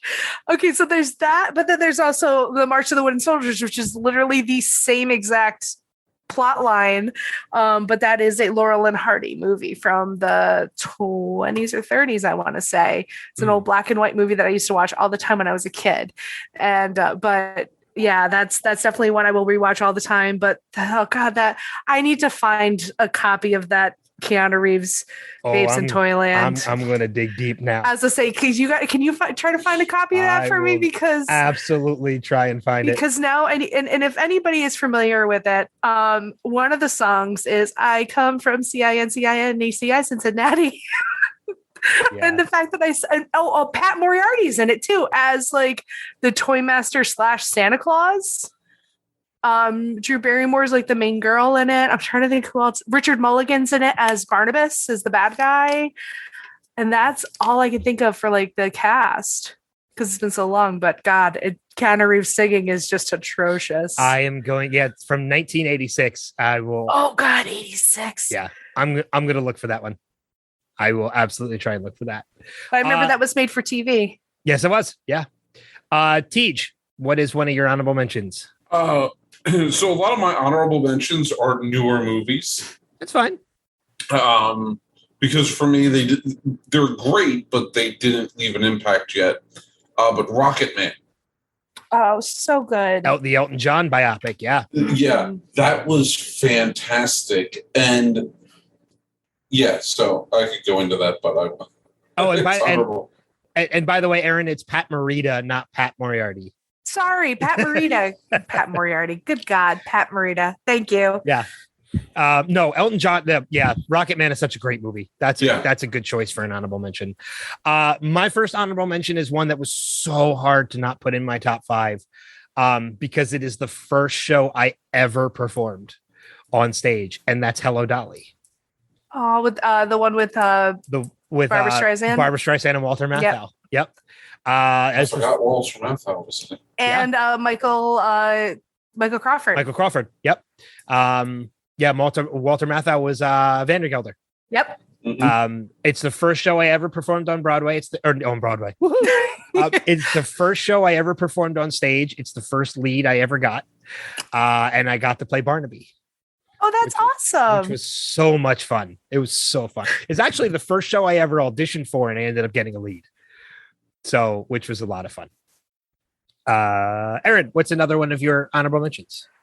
This actually just came out a couple of days ago for the anniversary of 9/11, but Apple TV came out with Come From Away. Yeah, we were just talking about that, and I've never seen it. We just watched it today, and what it is, it's a taped version. Actually, they just recently taped it when they reopened Broadway. They just reopened this show a couple of weeks ago, and what it is, it's a story of when they diverted about 7,000 people to Gander, Newfoundland, when the United States airspace was closed. So this little town of Gander went from 6,000 to 7,000 people to 14,000 people overnight for 5 days. And it's a beautiful story. Is it comedic or is it it's more a lot? Okay. There's comedy in it, there's drama, because you're also talking about 9/11. I mean, you're talking about 9/11, you're also talking about, there's funny moments in it, there's touching moments, there's scary moments in it because people, there's one storyline and it's all real stories. They went and they interviewed a lot of these people who were there. So you have the story of this one woman who all she's trying to do is get in touch with her son, who was a firefighter in Brooklyn. And unfortunately, he went to the towers to help and he did not come back. So there's moments like that. So all she's doing is calling him until his voicemail is full. So I'm going to check it out. I have it. Wonderful. And the music is gorgeous. There are hilarious moments. There's heartfelt moments. There's chilling moments. So it's definitely worth the watch. Okay. Fair enough. Tej, what's another one of your honorable mentions? Rogers, the musical. Rogers.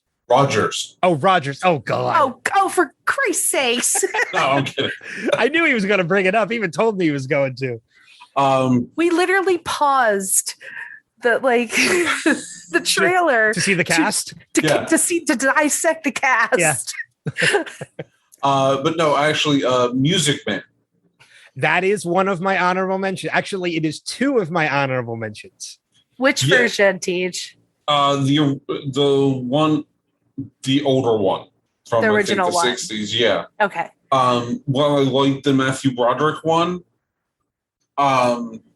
Again, it felt like somebody was telling Matthew Broderick to hold back. And he just didn't have the same energy I normally associate with Matthew Broderick. All right. I can kind of see that. So while I enjoyed the Matthew Broderick one, I will always go back to the original. Well, the original is a great version. I mean, Robert Preston, Buddy Hackett, Shirley Jones. Like Buddy Hackett, that's the guy. I that's a forgot was Shirley Jones too as Marion. It's a great movie. He's the director now, the guy from Happy Days. Ron Howard. Yep. As the kid. Yep. Yeah, he was Winthrop. Yeah. Yep. I mean, if I had to choose, I mean, I love Matthew Broderick, but if I had to choose between the original and the Matthew Broderick version, I would go with the original too. Poor kid had a lisp and the name of Winthrop. We give him a nickname. And I just wish I could see Hugh Jackman as Harold Hill, but that ain't ever gonna happen. Yeah, no kidding. Good luck. Tickets for that are insane. Not just insane like to get, but insanely priced. Yeah. Yeah. I would go to so many more Broadway shows if they were just less expensive. I remember when it used to be, you know, the most expensive ticket was like $100, and that was like ridiculous. I remember going to see Phantom on Broadway in like its second run, and I think it was like $65. Mm-hmm. And now it's like there's nothing cheaper than $350 for Music Man. I just bought tickets, so I'm going to see Hadestown and Six in a couple weeks. And I think the cheapest tickets we found for Hadestown, and they're okay seats. They're not the best. And I think we're paying $140 a piece for them. I mean, that doesn't include travel to get to New York, whether you're driving or you're flying. Well, that does include tax, like the fees. Yeah. And the fees get piled on there, and then it's like $25 a piece for fees. That's what I mean. Like I could shell out like $300 for a ticket to Music Man if I really want to see it, but then I have to incorporate my train price to get up to New York City. Yeah. Like, you know, I'm going to want to eat when I'm in New York because I'm not going to go all day not eating anything. So I have to incorporate a meal. Like I'm looking at like a $500 trip just to see one show, and it's ridiculous. I'm so happy they're now starting to actually film these more and more because they're realizing that, number one, you're not going to lose the people coming to see the shows if you put them out, because there are people that just can't afford this. And like they're priced out. And I know we're kind of getting off topic a little bit, but not only that. No, I started it. But not only that, but when you film them for film, you know, for streaming at home, not only does that help bring awareness to the show, but now you're going to help bring awareness to the off-Broadway versions and the traveling versions of these shows, because people are now going to want to see it in person. And even though they weren't able to see it on Broadway, they might spend a little less to go see it when it comes to like Philadelphia or Chicago or whatever. Absolutely. And I've been saying for years they need to do this more, because we live around Philadelphia. New York could technically be a day trip for us. It is a day trip. Yeah, I've done numbers. Depending upon the time, depending upon the time of the show. But if you live in Wisconsin, you'd never get into Broadway. No, you live anywhere on like across the Mississippi, right? Like from the Midwest to the Pacific Ocean. Hell, you live in Kentucky, you're never going to get to Broadway. It becomes a weekend trip just to see a show. So that Hamilton thing they did was fantastic, because these kids who want to see this, who want to do this, got to see it without having to sell their soul to get to New York. Or their car. Yeah.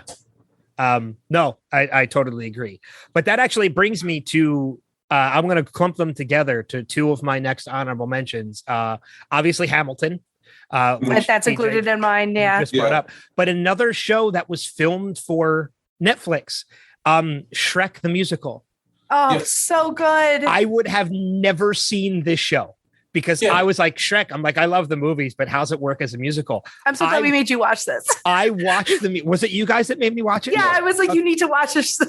I watched Shrek the Musical. Can I tell you, I have lost count to the number of times I'm watching that show, and I will stand up in my living room or in my office and I will belt out Who I'd Be. That was one of my favorite songs. Like I will belt that song to the point where I'm sure my neighbors have heard it. It's one of, I was so mad I didn't get to see the show It was one of those. I'm a huge Sutton Foster fan. I'm a huge Brian Darcy James fan. I really, really, really wanted to see this show, and it closed. And I remember TJ was doing everything he could to try to get me up to New York to see it.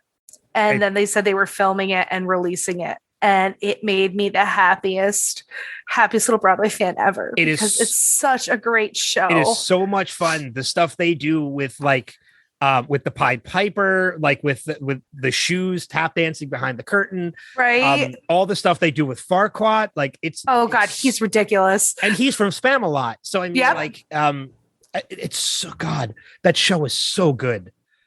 I wish I could have seen it, and I came very close to booking both Brian Darcy James and Sutton Foster together for my Spotlight podcast, but scheduling didn't work out. Oh. I almost had them both as like a mini Shrek the Musical reunion for a podcast, and scheduling kind of fell through. I'm going to try again.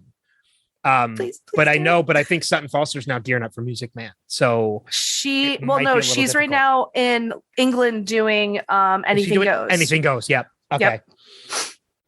Yep. But yeah, Hamilton was one, and then I had to mention Shrek the Musical because it's so good. So wonderful. Erin, what's another? Going off of The Greatest Showman, I grew up watching, my parents had a VHS copy. I've since got a DVD copy of a filming of Barnum, the musical starring Michael Crawford as Barnum. And it was one of their favorite musicals they saw when I was younger, so much so that I had a t-shirt that said from when they saw it that said "There's a sucker born every minute" that they put on me at age 2. And sucker, in case anybody missed that. And it's always been one of my favorite musicals, also for the fact that they use a lot of stage practical magic in it, which was really cool. And he did a balancing act, circus tricks in it. He did a tightrope walk across the stage, which was always really cool, from one box seat to the next across, which was always really cool. Jenny Lynn was a much bigger bitch in the musical than she was in the movie. It was actually very apparent in the musical version that was different than the actual Greatest Showman. Is he was kind of having an affair with her in the musical. Okay. And in the movie, obviously he wasn't. So. I mean, and don't get me wrong. Like, I understand. Like, if you look at the real life of P.T. Barnum, he was a bastard. He's a bastard, man. But the movies are still. Oh, the movie's still great. But the musical goes more into like his politics as well. When he ran for mayor and ran for, he was a politician in Bridgeport, Connecticut, and all this stuff. And it goes more into that, and actually the death of his wife and stuff like that. And the music is beautiful. And a lot of fun. Yes. So TJ, another honorable mention on your list. Into the Heights. I've still never seen it. I haven't seen In the Heights. Not Into the Woods. Yeah. In the Heights. Such a great musical. And the you can definitely see like the bricks being laid for what he did later. Oh, with Hamilton. Yeah, with Hamilton. Yeah. It was really good. I was glad they released that. Cool. Yeah, that's one it's on my list. I still need to watch. Let's see. We already mentioned Willy Wonka and the Chocolate Factory. We already mentioned The Music Man. So I will go with showing more love to Hugh Jackman. I'm going with Les Mis. Whoa. You didn't like that? Okay, so you didn't like that. Sorry, version. I just vomited a little. No, I hated it. Really? I hated it. I hated it so much. The only thing I liked about Les Mis was the Thénardiers. Was what? That was the Thénardiers, and was okay. And was Aaron Tveit as Enjolras. And that was it. I will say a lot of my displeasure from the movie comes with the decision to do real singing while they filmed. On set singing instead of recorded, yeah. Right. And Russell Crowe. And Russell Crowe was just... Okay. Yeah, but even Russell Crowe, if you had backed off the camera and then did the recording in the studio, you could have cleaned that up and made it so much better. I'm going to defend the Russell Crowe thing here, which is going to make my stance with you, Erin, even worse. I I don't necessarily think Russell Crowe was nearly as bad as people make him out to be. He just seems that way when you're putting him up against Hugh Jackman and Anne Hathaway and like all these other amazing performers. He is definitely the weak link, and it makes him seem a lot worse than he really is. But the songs that you have to sing, why do you cast somebody who is so bad against people who are really good? I don't think he's that bad. I just don't think he's to the level of everyone else.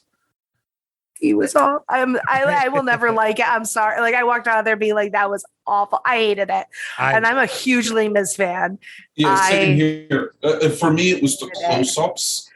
Like, okay, real singing, back the camera off, like 10 feet. So I'm not seeing the back of Hugh Jackman's throat while he's singing. I didn't need to see Anne Hathaway's like snot bubbles. And I'm going to cut this podcast. I mean, I love Hugh Jackman. I think they're amazing. I think they're amazing actors. I did not like. I just did not like what he did. That's fair enough. And just to take a quick second. So for research for this, I decided to look at the top 100 movies on Rotten Tomatoes.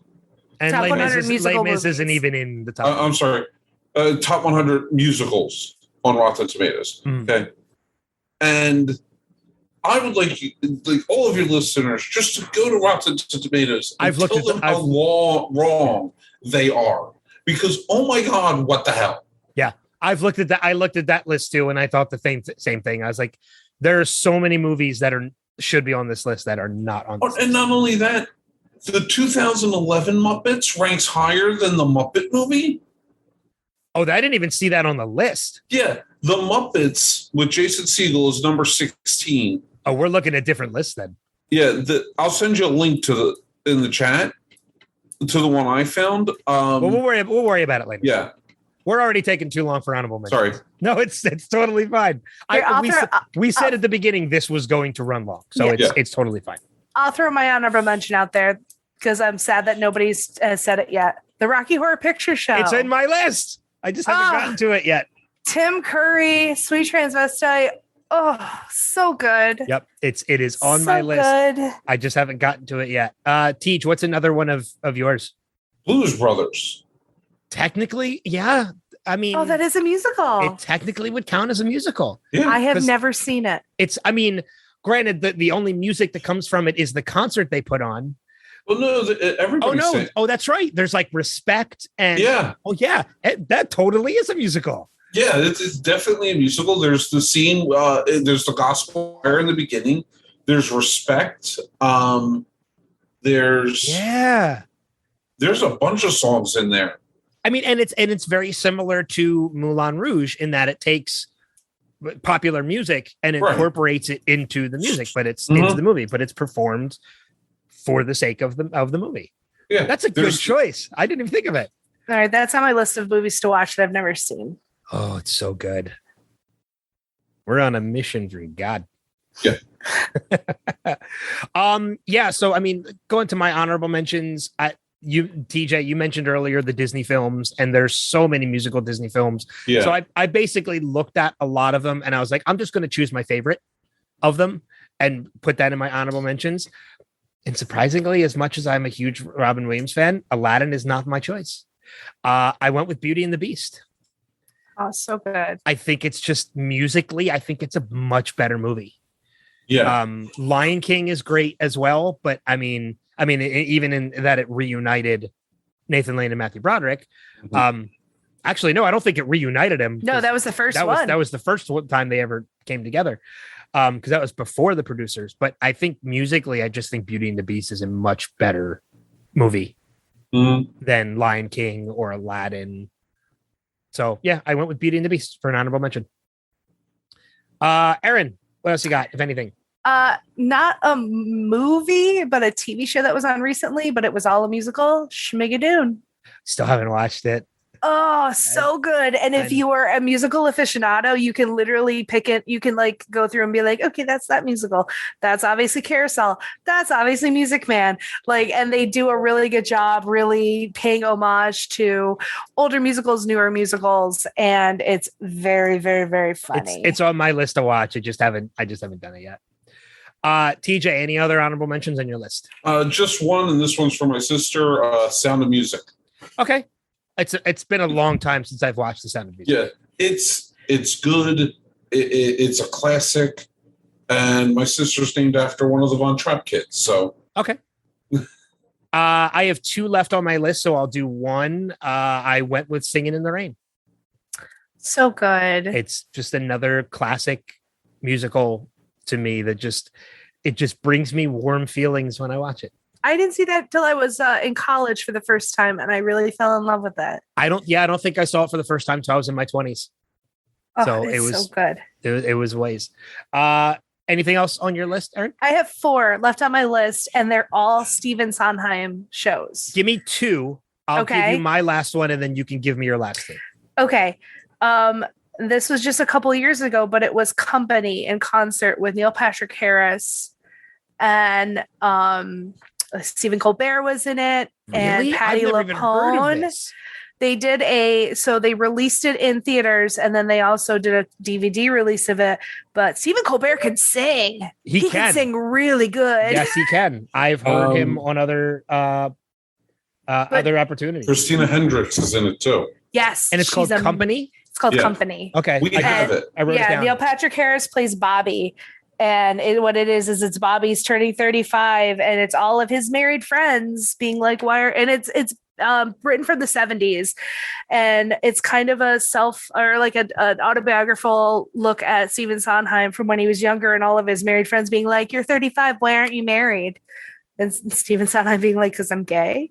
But it's a look into everybody else's marriage, and it might look okay from the outside, but it's not always roses on the inside. And it's a really cool musical. And you might like Ladies Who Lunch. If you've ever heard that song, that's from that musical. Patti LuPone sings the shit out of that song. I'm not familiar with the show at all. I wrote it down. I added it to my list. It's good. We'll get you a copy. Okay. What's your other one? Your second one? My second one is Into the Woods, not the Disney version that they released, because I'm not a fan of that.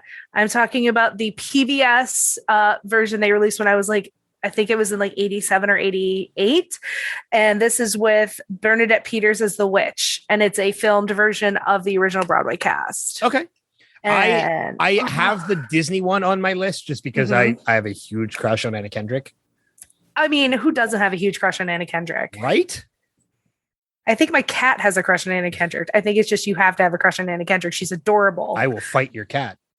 You have to fight me first. I love her. But it's really great. And it's obviously the full show, and it's the full original cast. So. Okay. All right. Tish. I'm sorry. You go ahead. And then I thought of another one. No, go for it. Go ahead.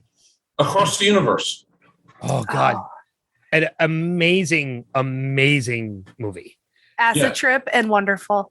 And I mean, how can you go wrong with a show that's just surrounded by Beatles music, or this based around Beatles music? They just did not know how to advertise it, or it would have done better. I agree. Yeah, I agree completely. I remember going to see it and being like, I have no idea what this movie's about, but it's all music, so I'll go see it.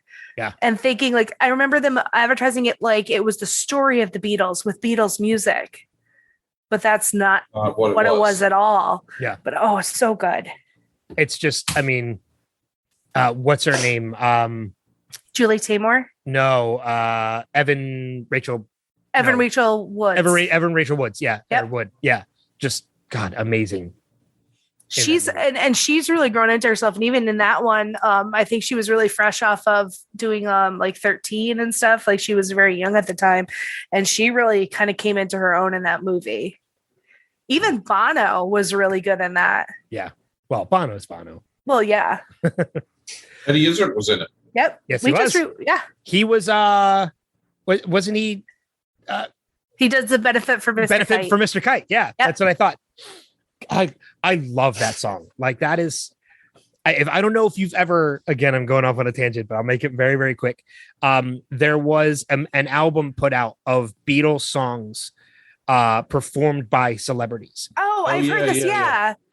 Billy Connolly does for the benefit of Mr. Kite. It's so good. And then Robin Williams does one. Robin Williams does Come Together with Bobby McFerrin.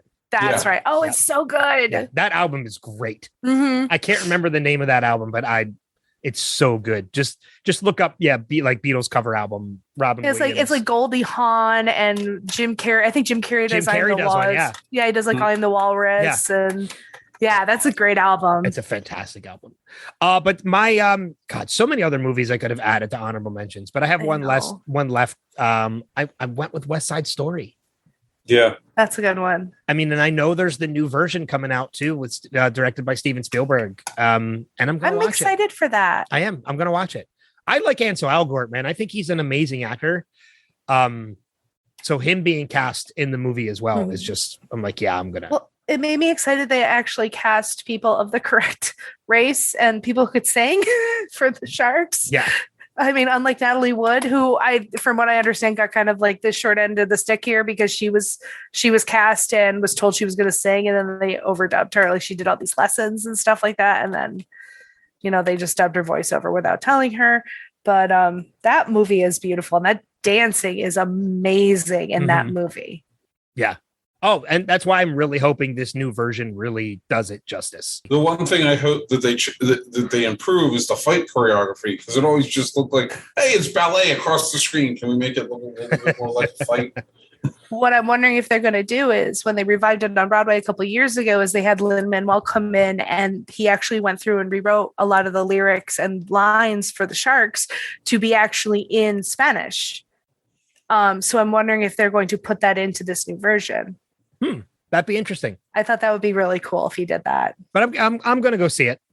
So, definitely. So, but yeah, so you have two left. I have two left. What are your two? And they are both again filmed musicals for stage. They're both older. One is Sunday in the Park with George. It's another Stephen Sondheim show. Mm-hmm. And this is Mandy Patinkin and Bernadette Peters.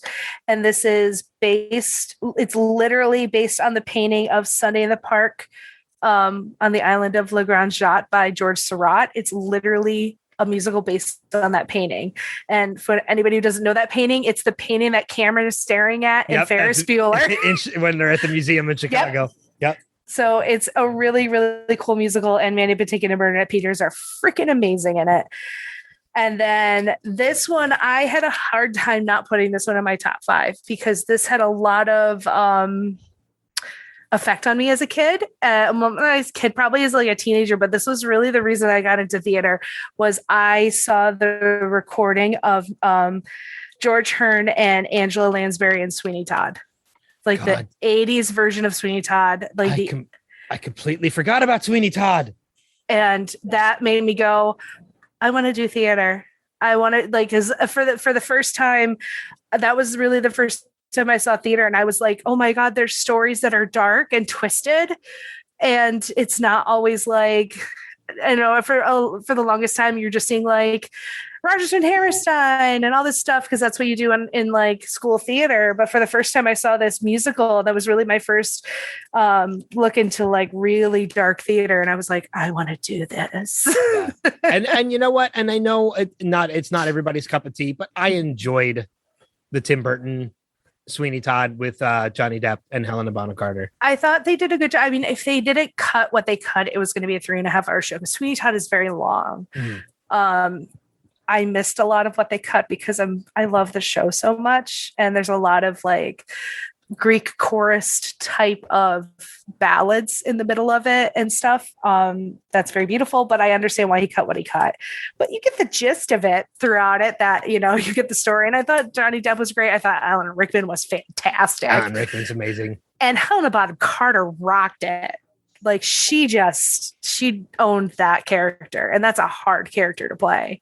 She is definitely somebody I had to warm up to. Like it got to the point where every Johnny Depp movie or every Tim Burton, and I realize it's because they were married. Tim Burton and Helena Bonham Carter were married. So like, but did you really have to put her in everything like that you did? And everything that Johnny Depp was into, like it was always the two of them for a while. That's true. But I've really warmed up to her as an actress. And I'm like Beatrix from the Harry Potter films. Oh God, yeah. She's amazing. And I've been a fan of her since her earlier work. Obviously like what was the Fight Club? She was amazing in.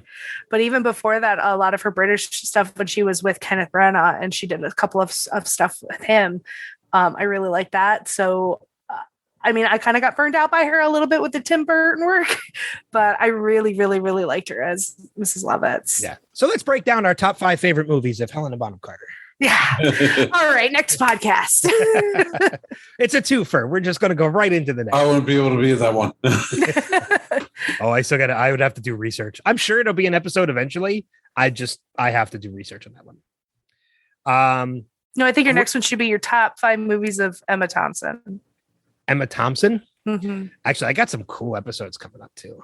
Nice. And I actually can bring them up because it is promoting. We're actually at the end, so I can kind of plug them a little bit. Look at that segue. Yeah. It's so we got as I mentioned in earlier episodes, January is James Bond month, which I'm really excited for. Every episode throughout the month of January is going to be on a different actor and their portrayal of James Bond.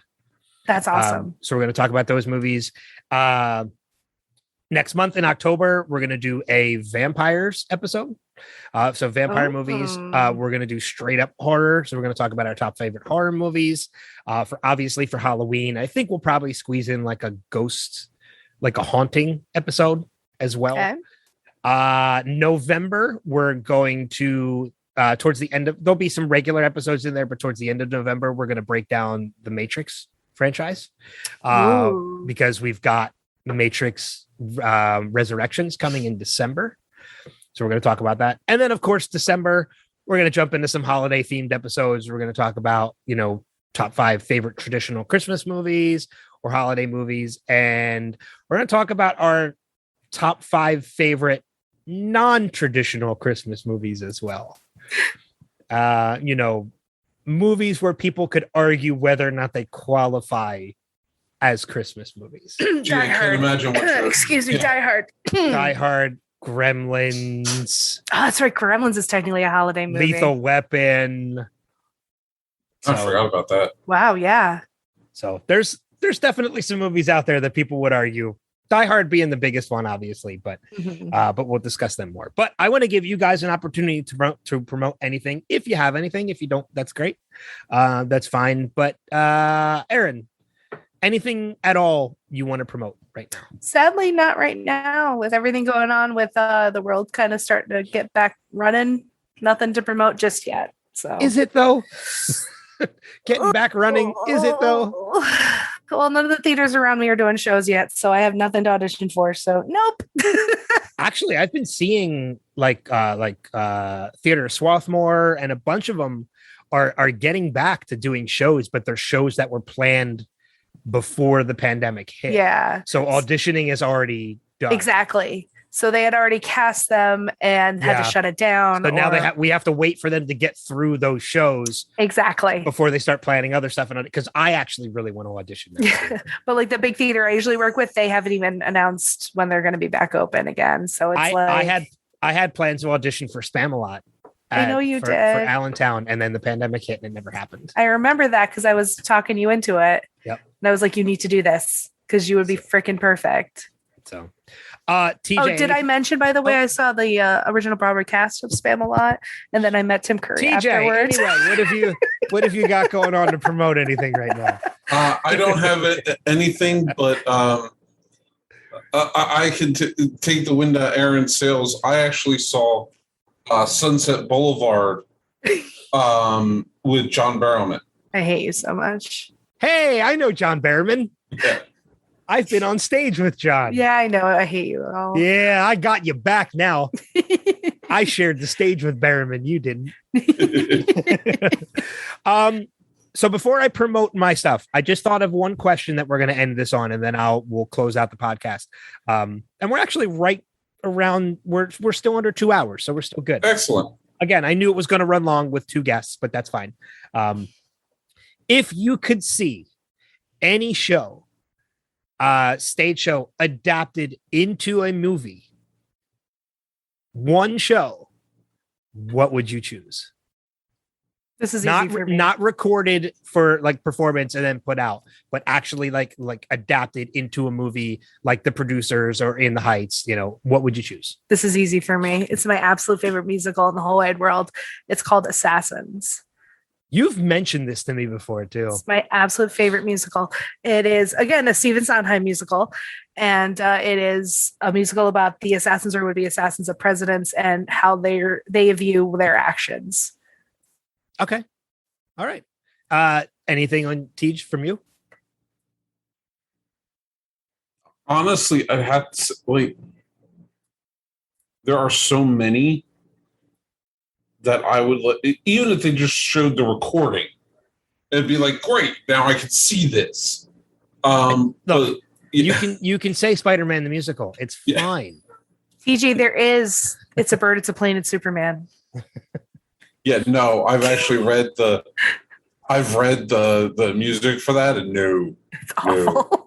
It's Rocky the musical, isn't it? It is. No, I would probably say Wicked. I would like to see that too, just because I've never seen it. It's in the works. It's currently in the works. It's been in the works for years. Supposedly. Well, so that kind of brings me to mine, which is cheating a little bit too, because mine is also in the works. And mine is Spamalot. Mm-hmm. Mm-hmm. Spamalot is currently in the works to be adapted into a movie. And this is going back pre-pandemic, but the rumored casting of Arthur and Patsy, if it came to fruition, would instantly make it one of my favorite musical movies, not even having seen it. Who is the rumored casting? Oh, Benedict Cumberbatch and oh God, what's his name? Peter Dinklage. Oh my God, take my money. Take all of my money now. That was the rumored casting for Arthur and Patsy. Oh my God, yes. Yes, please. Yes. So you know what's another one? A Gentleman's Guide to Love and Murder. I never got to see that on Broadway. That's a good one. Yeah. I'm not too familiar with it, but I've heard of it. So I mean, I'm just going to close out and say any that you can adapt into a movie. Yeah. Just bring them on. It's fine. I think musical culture is still alive and well. And so any that you can adapt into an actual film, just do it. Mm-hmm. Just do it. Thank you both for doing this. This was so much fun. Yeah, no problem. Thank you for having us. And I'm sure I'll have you guys both back on again as well, either together or separately. Doesn't matter. But as far as this podcast goes, if you like what you hear on the show, please leave a review wherever you listen to the podcast, whatever platform it is. The more reviews that I get, the more of a bigger audience I can reach. So they're definitely helpful. Also, be sure to follow Wilhelm on social media, like places like Facebook, facebook.com/the Wilhelm Podcast, as well as the Wilhelm Pod at Instagram and Twitter. Finally, if you want to be a guest or you have an idea for a topic or theme you want to hear me cover, film franchise, movie, debate, whatever, just message me on any of the platforms I mentioned on social media or email me directly at thewilhelmpodcast@gmail.com. Again, this was a ton of fun. I know we went off on some tangents, but still, it was just a bunch of fun to do. It's kind of hard not to go on a tangent once the three of us. Right? If we weren't limited to podcast format, we'd still be talking about our number 4. Right? Because that's just the way we are with our group of friends. It's true. So we like to talk because we talk. We're performers. It's that simple. It's true. So, but thank you guys so much for doing this. Thank you everybody who listens to podcasts and all the positive feedback that you give me. We're about 14 or 15 episodes in right now, hopefully with many, many more to go. But until next time, we'll see you guys on the next episode of Wilhelm. Bye, everybody. Bye. Bye.